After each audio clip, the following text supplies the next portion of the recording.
Let me share with you a story that has captured the imagination of believers, skeptics, theologians, and curious minds across the world. A story so unexpected and stirring that it feels like an unfolding tapestry of faith, history, and wonder.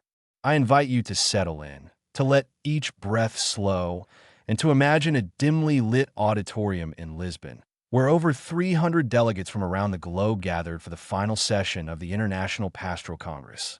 Cardinal Luis Antonio Tagle of the Philippines, a gentle soul beloved by many, had just concluded his talk, a vibrant reflection on pastoral outreach, evangelization, and global unity of the Church. It was by all accounts a standard address, the kind of uplifting message one would expect to hear at such a gathering. People were jotting down notes, some prepared for the standard closing prayer, offered usually in English, a language that bridged the diverse crowd. Yet, as the cardinal bowed his head and began to speak, it wasn't English that emerged from his lips, nor was it Latin, Tagalog, or Italian, languages he was known to speak with ease. What flowed forth sounded older than anything the delegates could identify, and the voice itself felt heavier, not in volume, but in gravity. Each syllable carried a weight that pressed upon every heart in the room. At first, confusion reigned. Was there a technical glitch in the translation system? Had someone accidentally piped in an audio track from another source? But the confusion fell silent quickly, replaced by a hush so profound that it seemed to deepen with every syllable. Some delegates would later recall that the language gave them a sense of awe, as if they were hearing something from a time before words had truly formed. Others described it as reminiscent of a Semitic tongue, older than Hebrew, almost like the inscriptions discovered near Qumran, but not quite. Some murmured that it might be Aramaic, but again, it had none of the known patterns. Strangest of all, a presence seemed to fill the room. Not a visible presence, but an almost tangible hush that settled on minds and souls. Cardinal Tagle continued speaking these mysterious words, each slow, deliberate syllable flowing in a measured cadence. Delegates found themselves blinking back tears, yet none could understand why, for the language made no sense to them. Several in the back wiped their cheeks, uncertain of what they were feeling. Yet, curiously, from different corners of the room, those present began to murmur. They spoke Portuguese, French, Swahili, Tagalog. Each whispered in their own mother tongue, and they were all saying the same thing. The name is spoken not with the tongue, but with the soul that kneels. Their voices quavered in sync, and those who repeated those words looked as astonished as those who heard them. Before they could fully process what was happening, the cardinal seamlessly shifted back to English, concluding the prayer as if no interruption had occurred. When he said, "Amen," no applause followed. Instead, a thick stillness lay upon the congregation, an almost reverent silence that no one dared disturb with mere clapping. Cardinal Tagle raised his head, slightly disoriented. He seemed puzzled by the lack of the usual polite closure. He glanced at his assistant, whispered something about feeling a sudden shift, something about a light not light I saw, but light I heard. Then, still in a hush, he left the dais, and the session ended in hushed bewilderment. What happened next was perhaps even more remarkable. Recordings of the event were immediately dispatched to Rome. Not for official sanction. Nobody was worried about condemnation or heresy. No, these recordings were sent to the Vatican to be understood. The confusion in Lisbon reverberated all the way to the Holy See. Pope Leo XIV, upon receiving a preliminary report, called for a small commission inside the dicastery for evangelization to investigate. This commission was a specialized group known to be called together only for events that defied conventional theological understanding. Within hours, advanced linguistic tools, AI modeling, and historical language databases were engaged to analyze every decibel of Cardinal Tagle's mysterious prayer. The findings stunned even the most skeptical. The language in question matched no known dialect, ancient or modern. It shared no definable roots with Latin or Greek, nor with older tongues like Aramaic or Syriac. It did not align with any obscure African languages, nor did it fit within any recognized linguistic family. Moreover, The waveform of the recording showed an unusual symmetry, almost musical. One analyst likened it to the deep, haunting blast of a chauffeur, yet not quite. Another noted it had a structured pulse. It followed a pattern, as though each syllable had been meticulously placed, but did not match what we typically consider a spoken language with typical phonemes. Their confidential summary, submitted to Pope Leo XIV himself, contained a line that has since become legendary within certain Vatican circles. The sound structure suggests it was not a language meant to be spoken, but one meant to be heard. The Commission, in an attempt to define what had happened, concluded that the pattern carried the essence of a chant or liturgy rather than normal speech. It seemed to have a purpose more akin to a summons or an offering, something that was as much worship as communication. A separate commission, informally referred to as the Commission for Theological Phenomena, also reviewed the same audio. They discovered a similar conclusion. This was not a normal human language, but it had a cadence that followed a structure of breath, a meter that could not have evolved from typical linguistic roots. Amid these secret inquiries, Cardinal Tagle was quietly summoned to Rome. He moved with a noticeable difference. People remarked he was quieter, more contemplative, and that something about his demeanor had shifted. In the stillness of his personal chapel, he spent hours in prayer. He later confided to a trusted assistant that he felt changed, not fearful, but drawn into a deeper reverence. He could not articulate precisely why. He questioned what he had said in Lisbon, or more accurately, what had spoken through him. He remembered bowing his head, remembering the usual words he would have used in English, and then a sudden shift of consciousness. It was as if time had paused. He said he felt a breath pass through him, an exhalation that wasn't fully his. Then came an intriguing discovery in the Vatican libraries. A Dominican priest found an ancient parchment fragment covered in archaic symbols and syllables that had never been deciphered. Upon listening to the Lisbon audio, he realized that the rhythm, the pattern of breath and pause, seemed to match precisely what was on that ancient fragment. The symbols, though previously unreadable, had a cadence that aligned perfectly with the cardinal's utterance. He alerted his superiors. The question on everyone's mind became, had the cardinal spoken a voice from millennia past, perhaps from the time of Christ, or even earlier?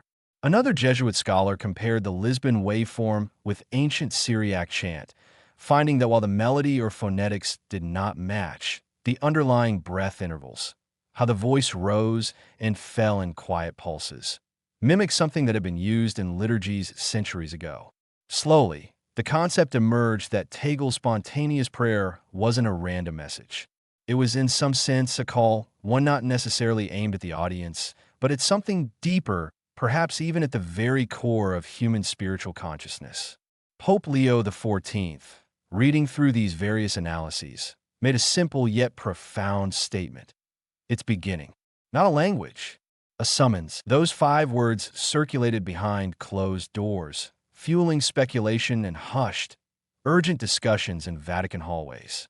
In the weeks that followed, Cardinal Tagle found it increasingly difficult to articulate what he felt. He returned time and again to the chapel, kneeling for hours, occasionally feeling the rhythmic pulses move through him again. Sister Magda, a housekeeper there, told a friend in confidence that she could feel the air vibrating when Tagle prayed. She felt something beyond the normal hush of a chapel, a trembling that made her tear up without understanding why. Tagle himself, when asked, only said, "It's not a tone. It's a summoning. I don't fear it, but I also can't name it." The theological commissions kept analyzing. Some experts insisted on calling it the Lisbon Phenomenon, while others believe it harkened back to biblical accounts of tongues of fire at Pentecost, but with a twist. Traditional speaking in tongues is often chaotic or unstructured, perceived as ecstatic bursts of syllables. But this phenomenon was calm, deeply structured, and decidedly intentional. One can only imagine the hush and awe that must have permeated those private gatherings of experts who pored over the recordings, seeking patterns in the waveforms, analyzing the pulses, looking for any clue as to its origin. Eventually, a consensus formed among them. This phenomenon represented not so much a language as a call to remember something humanity had collectively forgotten. The Pope, reading their final report, turned to an aide and quietly said, "The language isn't ancient. It's eternal." Such a statement, to some, sounded almost mystical. To others, it hinted at a universal truth that transcended historical tongues. It implied a resonance or frequency that existed before recorded speech, something that perhaps had always been there, waiting in silence to be spoken again. One of the more dramatic moments came when that same Dominican priest, Father Duarte, prepared a thorough analysis on the ancient script he'd found. He concluded that the arrangement and spacing of those symbols, combined with the timing of the cardinal syllables, mirrored exactly a sequence that had never before been spoken aloud in modern times. The scholar's report stated simply, "This is not language. This is echo." Meanwhile, Cardinal Tagle shared a private conversation with Pope Leo XIV, confiding that he believed he had lent his voice to someone who no longer had a physical tongue on earth. "I think I gave my voice to someone who had no tongue left on earth," he said, tears brimming in his eyes. He wanted to know if we had forgotten his name, not in words, but in witness. The Pope listened, nodded gravely, and later reflected that the name might refer to God or Christ or the Holy Spirit. Perhaps it was the name that existed before language, the ineffable name that cannot be uttered but is always known in the silence of the soul. An archivist soon uncovered a letter from Blessed and Catherine Emmerich, who in her visions reportedly saw a priest from the East who would one day speak the cry of the soul before the fall of Eden. Those who read that letter could not help but recall Tagle's short but profound utterance. A medieval commentary, likewise unearthed during digitization efforts, contained a cryptic line: "The final tongue shall come not to teach but to echo." All these pieces, once disjointed, began fitting together into a tapestry of possibility. An astonishing extension of the phenomenon then occurred globally, without any warning or formal announcement. At precisely 9:58 p.m. Rome time on a certain evening, the first wave of events was reported. Across multiple time zones, people experienced moments of stillness. Clocks froze, mechanical clocks, digital readouts, even atomic clocks, for exactly 3 seconds. Some individuals felt a vibration beneath their feet. A sudden drop in temperature was noted in various places. Winds outside paused or changed direction for the same short interval. Doctors began noticing unusual synchronization in heart patterns of patients. All these anomalies were marked by a 3-beat pulse, followed by a pause, then a return to normal. Reports flooded in from Manila, where children suddenly began humming a tune in their sleep that matched the Lisbon audio patterns. The children later said it was a song sung before time, though they could not explain how they knew. Similar phenomena were documented in Africa, South America, Europe, children drawing strange symbols in their notebooks, resembling the script discovered in that ancient parchment. One researcher called it an infusion, a sacred remembrance silently resurfacing in the world.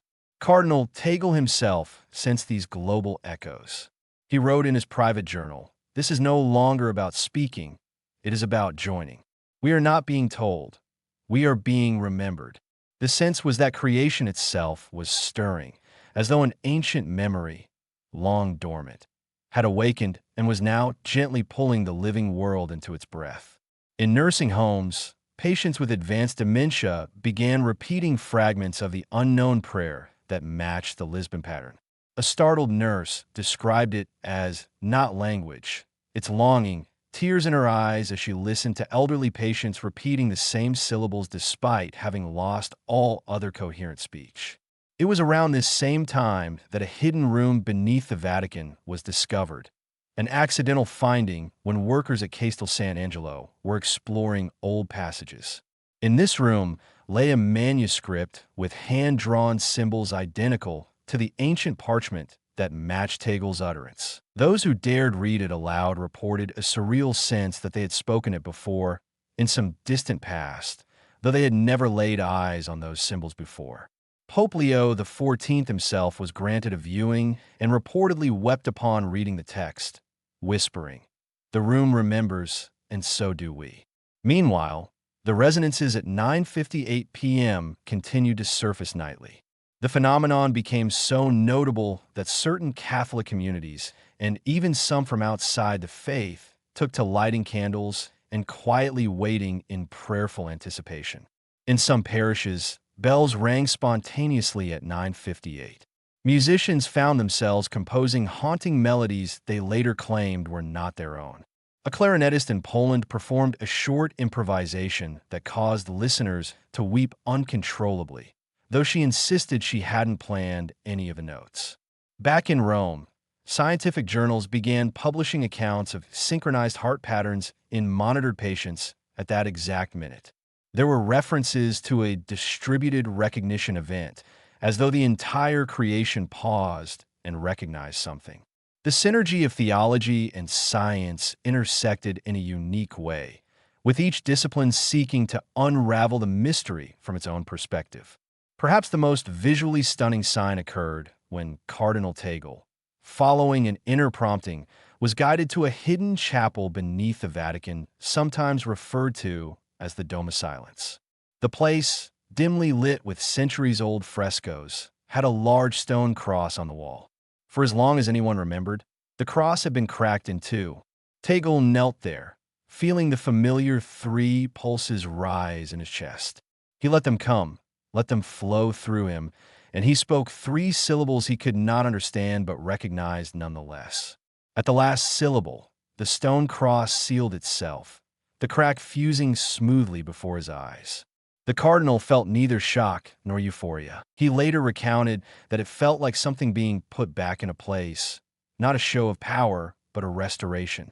In the days that followed, experts from the Dicastery for the Doctrine of the Faith declared that the Lisbon Phenomenon was not an event of prophecy in the usual sense, nor was it a definable linguistic gift, but a spiritual breath that predated all known forms of speech. They called it memory before speech. Pope Leo XIV, after reading one of their most detailed analyses, commented, "It is not a language of history, it is the breath of reunion." Tagle's own perspective continued to evolve. He told a fellow cardinal he felt summoned, as if this force or presence had chosen him, not to be a spokesperson, but to be an empty vessel. He described feeling hollowed out and fulfilled simultaneously, a conduit for a voice that was less about meaning and more about raw, transforming presence. That same presence seemed to continue expanding its reach. Worldwide, at 9:58 p.m., the pulses were felt. Bells in some churches rang of their own accord, while in others, worshippers spontaneously began humming a low, harmonic drone. Even non-Christians reported phenomena. A Sufi circle in Istanbul recounted an intense moment of collective breath that aligned exactly with these pulses, though they had never heard of the event in Lisbon. In a tribal community in the Amazon, elder shamans spoke of the ancient hush that unites living hearts, not knowing anything about Catholic cardinals or secret Vatican chambers. Scientists in the Vatican Observatory caught an unexpected deep space signal around this time. When they played it back in reverse and slowed it down, they realized it matched the Lisbon audio structure. The phrase read, "He remembers what we forgot."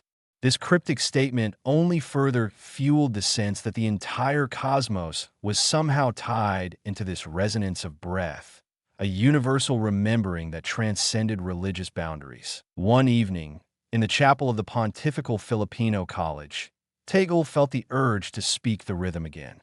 The second he opened his mouth and the first syllable formed, a sharp wind burst into the chapel, extinguishing all the candles. He felt an immediate sense that he should not continue. The words were not forbidden, but the time was not ripe for them to be fully released. He found a note scrawled in a margin of his prayer book he hadn't noticed before, reading, "You were not stopped. You were shielded." Then came a night when at 9:58 p.m. local time in hundreds of cities, people experienced an indescribable stillness. Clocks again paused momentarily, heartbeats aligned, and in some places, children began humming that primordial melody anew. In others, a subtle vibration was felt underfoot. The pattern of pulses repeated: 3 waves, a pause, and stillness. An internal Vatican memo described it as creation pausing to listen, a phenomenon that defied rational explanation yet held an undeniable consistency across the globe. In Manila, a group of children reported hearing a gentle voice telling them, "That's where God breathes in the dirt," pointing to the ground as they played. In Africa, certain tribal communities performed their evening dances with an added step: three stomps, a pause, then the dance continued. They claimed it had come to them in dreams. A wave of children worldwide began to replicate unfamiliar symbols in chalk on sidewalks or in school notebooks, eerily consistent with the ancient script that had turned up in the Vatican's hidden chambers. Meanwhile, pilgrims started visiting the newly named Room of Breath remembered beneath the Vatican. They would sit in stillness, often at the time approaching 9:58 p.m., breathe quietly, and claim to feel a gentle, loving presence that seemed to unify them beyond words. Some left weeping, others left with radiant smiles or a profound calm. A retired deacon famously left behind a small note on the stone floor: "I spent my whole life trying to be heard. I wish I had learned earlier that the Lord comes to those who listen." Pope Leo XIV responded to these developments not by issuing a doctrinal pronouncement, but by writing a brief letter to all the bishops of the world. In it, he encouraged them to guard the stillness, to keep the hour of the whisper at 9:58 p.m. He wrote, "Let us not rush to define what is happening. Let us be silent enough to receive it." He specifically urged them to protect the children's humming, for he believed the melody forming in their hearts was a gift that should not be stifled by adult explanations or fears. Across continents, artists, poets, and musicians were also drawn into this cosmic hush. They gathered in small circles, just breathing together, letting new works flow from them without conscious effort. Paintings emerged depicting swirling arcs open at the top, reminiscent of a vessel turned skyward, a shape that some recognized as the frequency shape of Tagle's Lisbon prayer. Musical compositions took shape with three distinct pulses, a pause, then another three pulses culminating in a quiet hush instead of a finale. Journalists tried to capture the phenomenon in secular terms, speaking of mass hysteria or global psychological suggestion, but found it difficult to explain how the same tune, the same unearthly symbols, emerge among children who had no shared language or cultural background. Scientists discovered that even attempts to measure the phenomenon, to reduce it to data alone, led them only to intangible conclusions about resonance, synchronicity, and temporal anomalies. 1 year to the day after the Lisbon event, Cardinal Tagle returned to the same Congress Hall in Lisbon to offer a reflection. People packed the venue, uncertain what to expect. His reflection was brief and more contemplative than rhetorical. He said, "I have come not to teach, but to remember. In Lisbon, we discovered we had forgotten how to listen. Now he breathes again." Then he invited everyone to breathe together 3 times. The hush was absolute. Even Pope Leo XIV, attending in a simple, unadorned manner, knelt in the front row and joined in the 3 solemn breaths. According to eyewitnesses, the entire hall felt as if it expanded outward, like a single heartbeat that included every person, every doubt, every hope, every searching soul. In the aftermath, many reflected that this was not a revival in the sense of new energy or emotional fervor, but a return, something ancient and intimate that reminded humanity of who they were before fear, before the divisions of language, before the forgetting that came with millennia of noise. "We haven't been abandoned. We were being remembered," wrote Pope Leo XIV in a final letter that many took as his parting spiritual testament. The Father never stopped breathing. We simply forgot how to inhale grace. In the months to follow, the Church indeed began to change. But it was not a change of doctrines or hierarchical structures. It was a change of depth, a gentle turning of hearts toward a more silent, reverent posture. Seminarians began incorporating moments of silent breathing into their formation. Parishes around the world embraced a simple practice at 9:58 p.m. daily, to pause, to breathe 3 times, and to let the hush wash over them. They called it the hour of the whisper. Pilgrims continued to stream into the hidden chamber known as the Room of Breath Remembered. They sat on the cool floor, listened to the echoes of silence, and often rose with faces transformed. Some described it as feeling they had discovered a wellspring of peace that had always been present but never acknowledged. Others left with a renewed sense of purpose or a deep empathy for the world. Through it all, Cardinal Tagle remained a quiet figure, steadfast in his role as a servant of this unfolding mystery. He politely declined countless interview requests from global news outlets seeking sensational headlines. In private conversation, he shared that no publicity could truly capture the essence of what was happening, for it was not about external signs or wonders, but about an internal posture of remembering. He once gently reminded a visitor, "We are the ones being prayed into. The breath you feel is the prayer that was always there." And so life went on. Planes continued to fly, markets continued to trade, people went to work, and families lived their daily routines. The world did not suddenly become tranquil or problem-free. Wars and conflicts, misunderstandings and tragedies did not abruptly vanish. But here and there, scattered across the globe, a quiet remnant carried on. They were called, half-jokingly, the people of the whisper. They carried within them that memory, a memory that, whether one called it God or spirit or cosmic breath, was undeniably real and powerfully present in their quiet hearts. If you were to step into any of their gatherings, you might not immediately notice anything out of the ordinary. They do not typically stand out, for they carry no banners, offer no manifestos, and they do not seek to impose their experience on others. But if you waited with them until 9:58 p.m., you might sense that gentle hush descend, might feel your own breath fall into a rhythm not of your making. You might feel tears well up for no apparent reason other than the feeling that you, too, are remembered by something greater, something infinitely kind. You might recall a time before words, a space in your soul that resonates with the syllables Cardinal Tagle once spoke in Lisbon, that hush that was never lost, but merely covered by the noise of centuries. And so, this concludes the extraordinary news we have about Cardinal Luis Antonio Tagle and the event that is simply called the Lisbon Phenomenon in some circles, but which many have come to call the breath of reunion. From the hush in the Congress Hall to the echoes in ancient parchment, from the strange global pulses at 9:58 p.m. to the quiet children humming timeless melodies, it is a phenomenon that defies neat categorization. It stands at the intersection of faith and wonder, reminding us that perhaps the most powerful truths cannot be encapsulated by language at all. They exist in the spaces between words, in the silent pulses between our collective breaths, and in the memory of a name that was spoken not with the tongue, but with the soul that kneels. Whether one views it through the lens of Catholic theology, spiritual curiosity, or simple human awe, the abiding sense is that a summons has stirred the human heart. It calls not to reveal secrets or to enforce beliefs, but to help us remember who we once were, and still are, beneath the layers of modern noise and distraction. Perhaps it invites us to kneel inwardly and remember that the breath we take has always been borrowed from a source that longs to be recognized. In the hush of that recognition, we discover that this breath was never ours alone.